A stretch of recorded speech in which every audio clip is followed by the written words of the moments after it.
नमस्कार साथियों, मैं शशि सिराना स्वागत करता हूं आपका आपके अपने YouTube चैनल पर। साथियों, शिक्षा मनोविज्ञान पार्ट 1 अधिगम लर्निंग, इससे संबंधित महत्वपूर्ण क्वेश्चन हम आज आपके बीच लेकर जा रहे हैं। उसके बाद हम लोग टॉपिक बाय टॉपिक सभी टॉपिक्स के जितने भी इम्पोर्टेंट क्वेश्चन बनते हैं, जितने भी महत्वपूर्ण क्वेश्चन बनते हैं, वो आपके बीच कंटिन्यू जो है वो पहुंचाते रहेंगे। और यदि आपको हमारे वीडियो किसी प्रकार से लाभदायक लगते हैं, आपको लगता है कि आपके लिए वास्तव में हमारे वीडियो बेनिफिशियल है, तो कृपया हमारे वीडियो को लाइक कीजिए, शेयर कीजिए और हमारे चैनल को सब्सक्राइब कीजिए। साथ ही साथ बेल आइकन का बटन भी ऑन कर दीजिए ताकि आने वाले वीडियो का नोटिफिकेशन आपको नोटिफिकेशन बॉक्स में मिल सके। तो शुरू करते हैं हम शिक्षा मनोविज्ञान का आज का पहला लेक्चर अधिगम के महत्वपूर्ण प्रश्नों के साथ। तो पहला क्वेश्चन, अधिगम की परिभाषा क्या है? किसी नए कौशल को सीखने की प्रक्रिया, केवल किताबों से जानकारी प्राप्त करना, केवल स्कूल में पढ़ाई करना, किसी भी प्रकार का व्यवहारिक परिवर्तन। तो अधिगम क्या होता है? किसी नए कौशल को सीखने की प्रक्रिया जो होती है वो अधिगम होता है। किसी नए कौशल को सीखने की प्रक्रिया अधिगम कहलाती है। अधिगम में किस प्रकार में अनुभव के द्वारा ज्ञान और समझ विकसित होती है? अधिगम के किस प्रकार में अनुभव के द्वारा ज्ञान और समझ विकसित होती है?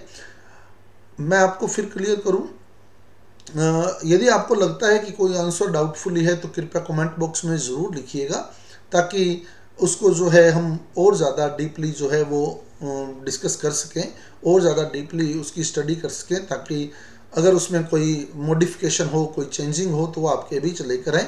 तो अगला क्वेश्चन, अधिगम के किस प्रकार में अनुभव के द्वारा ज्ञान और समझ विकसित होती है? तो आंसर है संज्ञानात्मक अधिगम। संज्ञानात्मक अधिगम।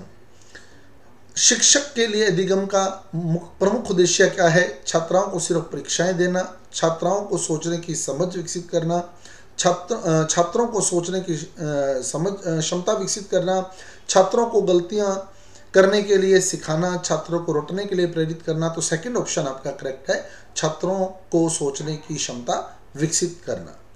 किसे सामाजिक अधिगम कहा जाता है? सामाजिक में क्या होता है? हम लोग समाज से सीखते हैं, अपने आस पड़ोस के वातावरण से सीखते हैं। तो दूसरों के व्यवहार से सीखना, सिर्फ अपनी गलती से सीखना, किताबों से सीखना, केवल प्रयोगों के माध्यम से सीखना। तो सामाजिक अधिगम में हम अपने आस पड़ोस से सीखते हैं, तो दूसरों के व्यवहार से सीखना। ए ऑप्शन आपका करेक्ट है। कंडीशनिंग सिद्धांत, कंडीशनिंग थ्योरी में परिणाम की मुख्य भूमिका क्या होती है? परिणाम की भूमिका क्या होती है?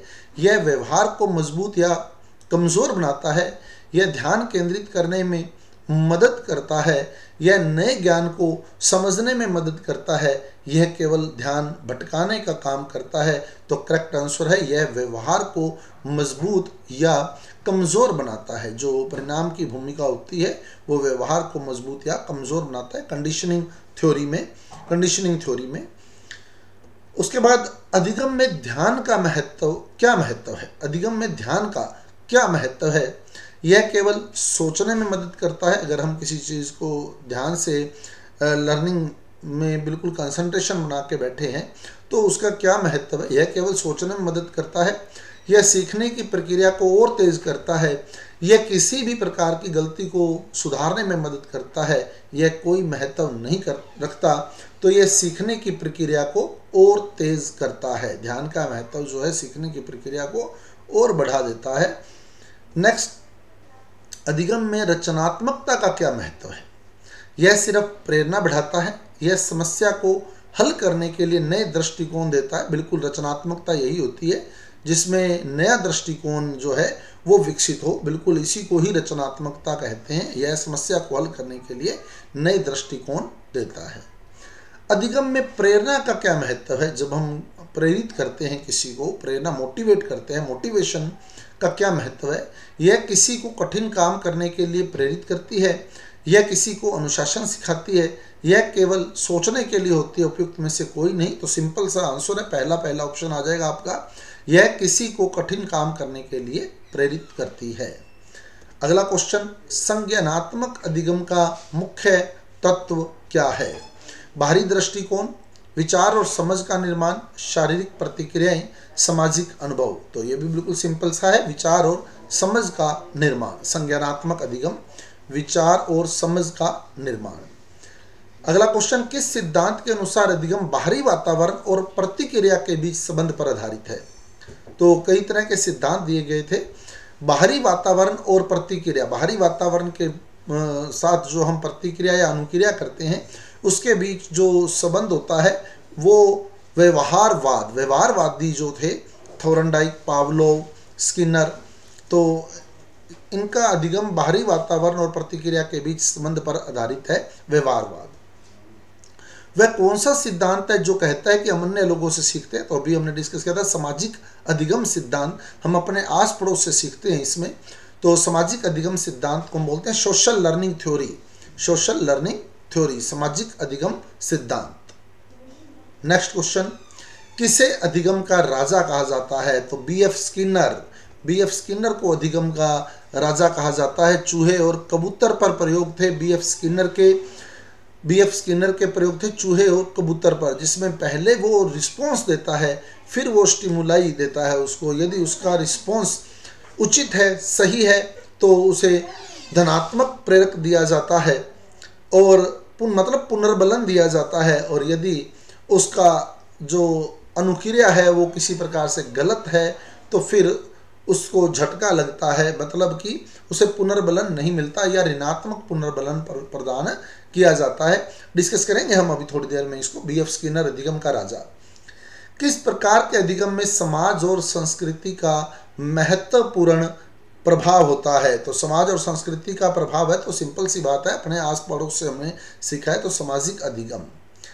अधिगम में संवेदनाओं और अनुभवों का अधिक महत्व होता है, संवेदनाओं का और अनुभवों का अधिक महत्व होता है। यह किस प्रकार का अधिगम है? संवेदनाओं और अनुभवों से संबंधित है, तो सक्रिय अधिगम, सक्रिय अधिगम। किस सिद्धांत में अधिगम के परिणामों पर ध्यान दिया जाता है? किस सिद्धांत में अधिगम के परिणामों पर ध्यान दिया जाता है? तो व्यवहारवाद, पुनर्बलन दिया जाता है। पुरस्कार एवं दंड के सिद्धांत आते हैं इसमें। अगर व्यवहार उसका सही है, परिणाम देखा जाता है, अगर उसने उचित अनुक्रिया की है तो उसे पुरस्कार दिया जाता है, मतलब धनात्मक पुनर्बलन दिया जाता है।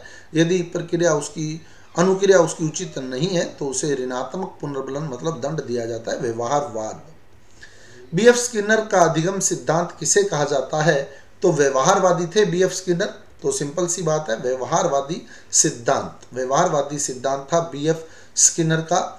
आरएस थ्योरी बोलते हैं बीएफ स्किनर के सिद्धांत को। आरएस थ्योरी सक्रिय operant conditioning theory, operant conditioning theory, सक्रिय अनुबंधन सिद्धांत बीएफ स्किनर का सिद्धांत था। सक्रिय अनुबंधन सिद्धांत व्यवहारवादी है बीएफ स्किनर। बीएफ स्किनर ने ऑपरेंट कंडीशनिंग कहा है। ऑपरेंट कंडीशनिंग, सक्रिय अनुबंधन, एक प्रक्रिया जिसमें व्यक्ति अपने व्यवहार को बाहरी पर्यावरण से नियंत्रित करता है।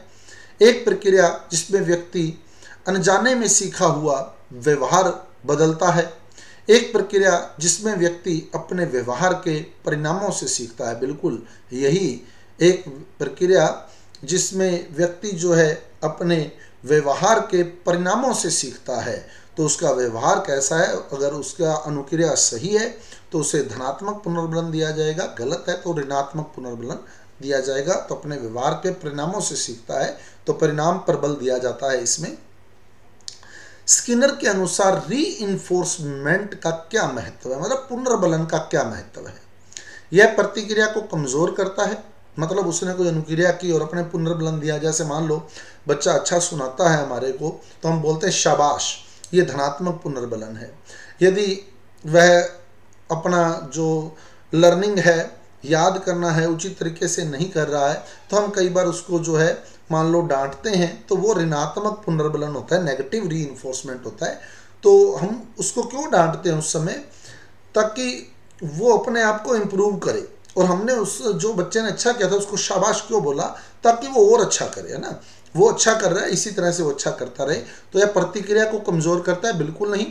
यह व्यक्ति को एक अच्छे व्यवहार को दोहराने के लिए प्रेरित करता है। बिल्कुल, रीइंफोर्समेंट यही होता है जो व्यक्ति को एक अच्छे व्यवहार को दोहराने के लिए प्रेरित करता है।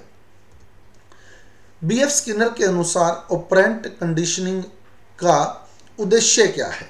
ऑपरेंट कंडीशनिंग का उद्देश्य क्या है? केवल उत्तेजनाओं के उत्तर में प्रतिक्रिया को बढ़ावा देना नहीं, व्यक्ति के व्यवहार को उसकी प्रतिक्रियाओं के माध्यम से बदलना। बिल्कुल, व्यक्ति के व्यवहार को उसकी प्रतिक्रिया के माध्यम से बदलना, यही ऑपरेंट कंडीशनिंग है। व्यक्ति के व्यवहार को उसकी प्रतिक्रिया के माध्यम से बदलता है। बीएफ स्किनर के ऑपरेंट कंडीशनिंग में पुनः पुरस्कार मतलब कंटिन्यूअस रीइंफोर्समेंट का क्या उद्देश्य रहता है?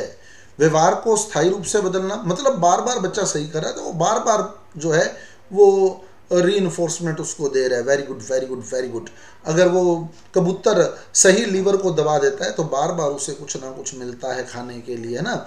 इसी प्रकार चूहा अगर सही लीवर को दबा देता है तो चूहे को बार बार कोई ना कोई पुनर्बलन मिलता है। तो व्यवहार को स्थायी रूप से बदलने के लिए वो कर रहा है कि ताकि वो जो प्रक्रिया कर रहा है वहाँ उसको कोई ना कोई पुरस्कार मिल रहा है तो वापस वो प्रक्रिया करे, वापस वो अनुक्रिया करे।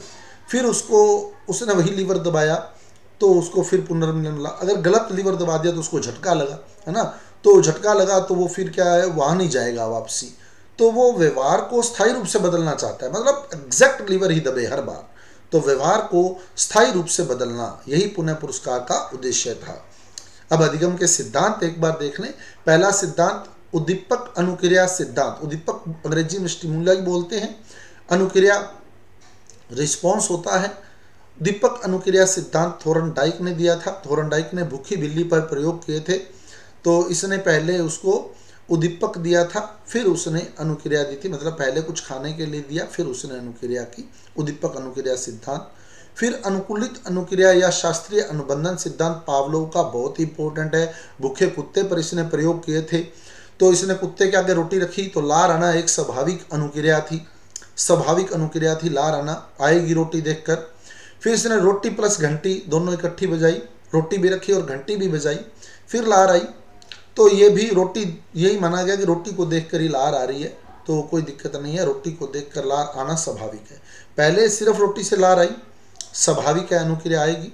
फिर घंटी प्लस रोटी से लार आई, इसको भी स्वाभाविक माना गया। फिर रोटी हटा दी गई, सिर्फ घंटी बजाई तो भी कुत्ते के मुंह से लार गिरने लगी, यानी कुत्ते को ऐसा लगा कि अब घंटी बजी है तो निश्चित रूप से मुझे रोटी मिलने वाली है। तो ये अनुकूलित अनुक्रिया थी, शास्त्रीय अनुबंधन था पावलोव का। अनुकूलित अनुक्रिया यही है, घंटी बजते ही मुंह से लार आना। रोटी नहीं मिली हालांकि, मतलब जो नहीं होना चाहिए था, घंटी से लार नहीं आनी चाहिए थी, वो आने लग गया काम, वो अनुकूलित अनुक्रिया होती है।